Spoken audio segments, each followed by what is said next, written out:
मित्रांनो, डिजिटल युगात आपण आपले वैयक्तिक फोटो किंवा कागदपत्र कोणाकडे सोपवतो यावर आता 10 वेळा विचार करण्याची वेळ आली आहे। कोल्हापूर जिल्ह्यातील राधानगरी आणि कागल परिसरात एक अशी संतापजनक घटना समोर आली आहे की जिथे एका तरुणानं फक्त तिचं ओळखपत्र आयडी कार्ड बनवण्यासाठी स्वतःचा फोटो एका तरुणाला दिला, पण त्या नराधमाने त्या फोटोचा असा काही गैरप्रकार केला की ज्याने त्या निष्पाप तरुणीचं आयुष्यच नरक बनवून टाकलं।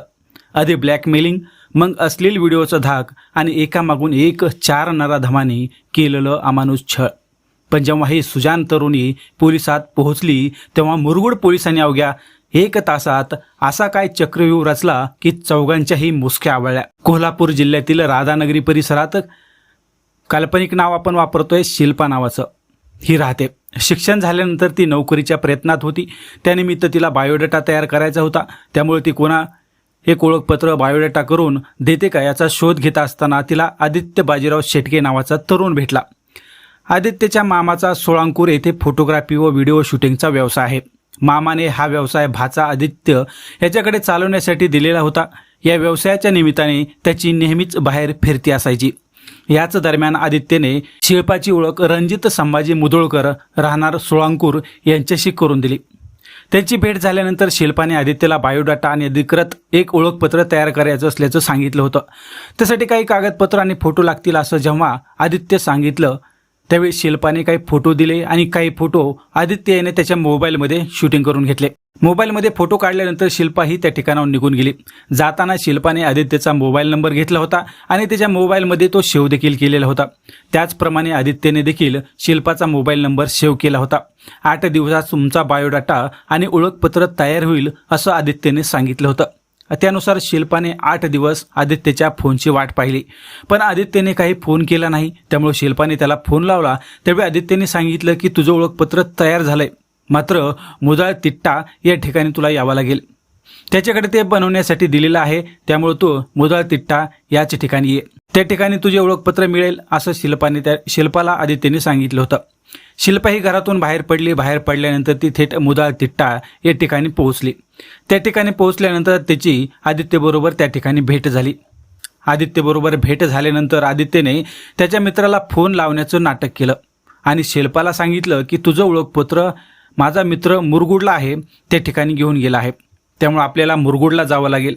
शिल्पाने आदित्यला सांगितलं की मी येते, तू पुढं जा। पण आदित्यने सांगितलं की माझी गाडी आहे, त्या गाडीवर आपण दोघे जाऊ, म्हणजे मित्र तिथेच थांबलेला आहे, नाहीतर तो त्या ठिकाणाहून पण निघून जाईल। त्यामुळे शिल्पाने आदित्यबरोबर जाण्याचा निर्णय घेतला।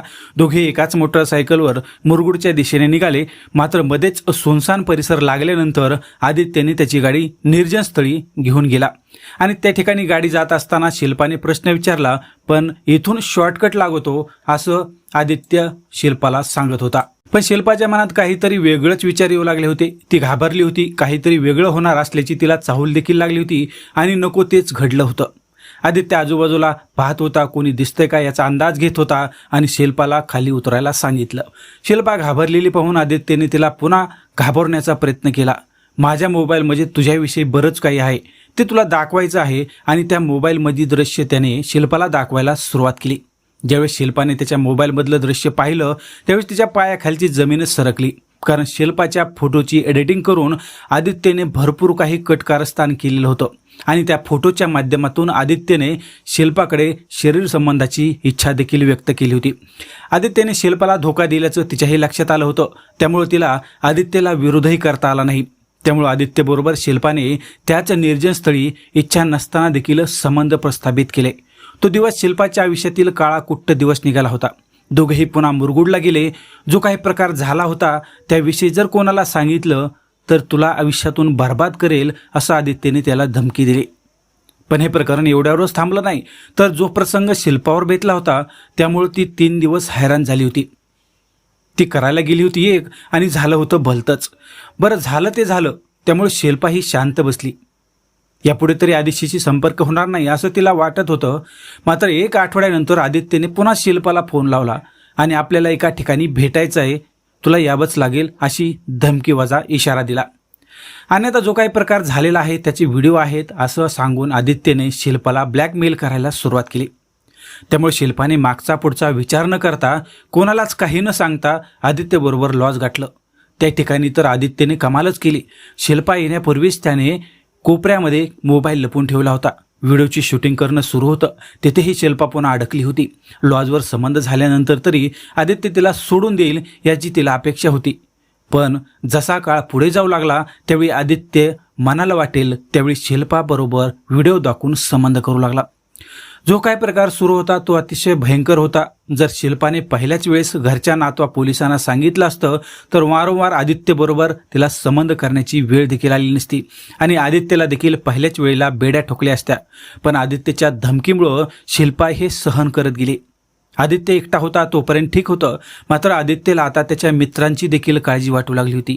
त्यांना देखील खुश करावं असं आदित्यला वाटत होतं.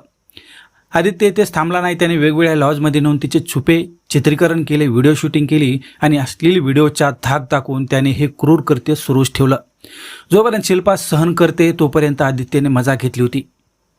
त्यामुळे शिल्पा हे सर्व कोणाला सांगणार नाही याची आदित्यला देखील खात्री पटली होती. त्यामुळे त्याने त्याचे मित्र रणजित मुधोळकर, प्रवीण गिरी, पालकर आणि विक्रम पाटील या तिघांनाही त्या ठिकाणी व्हिडिओ दाखविले आणि त्या व्हिडिओच्या जोरावर शिल्पाबरोबर एका ठिकाणी बोलवले. त्या ठिकाणी आदित्यने कार्यक्रम केला होता. मात्र आता माझ्या मित्रांना हे सर्व काही करू दे, नाहीतर तुझं आयुष्य सोशल मीडियावर व्हायरल होईल, अशा प्रकारची धमकी शिल्पाला देण्यात आली.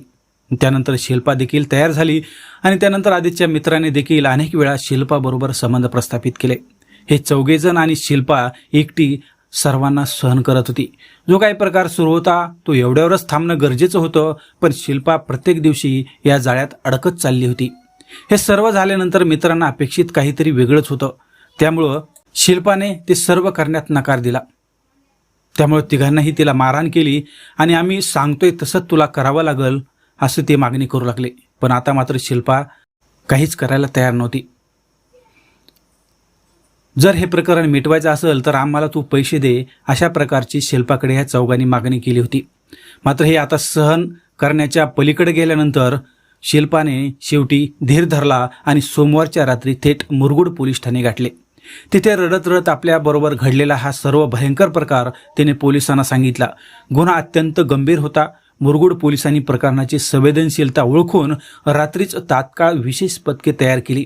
पोलिसांनी रात्रीच्या अंधारात वेगवेगळ्या ठिकाणी छापे टाकले आणि गुन्हा दाखल झाल्यापासून अवघ्या 1 तासाच्या आत आदित्य बाजीराव शेकटे वय वर्ष 24 राहणार खिंडी वरवडे तालुका राधानगरी, रणजित संभाजी मुदोळकर वय 29 वर्ष राहणार सोळंकूर तालुका राधानगरी, प्रणवगिरी चंद्रशेखर पालकर वय वर्ष 24 राहणार राधानगरी आणि विक्रम रामचंद्र पाटील वय वर्ष 22 राहणार बुजवडे तालुका राधानगरी या चारही नराधमांना बेड्या ठोकण्यात आल्या.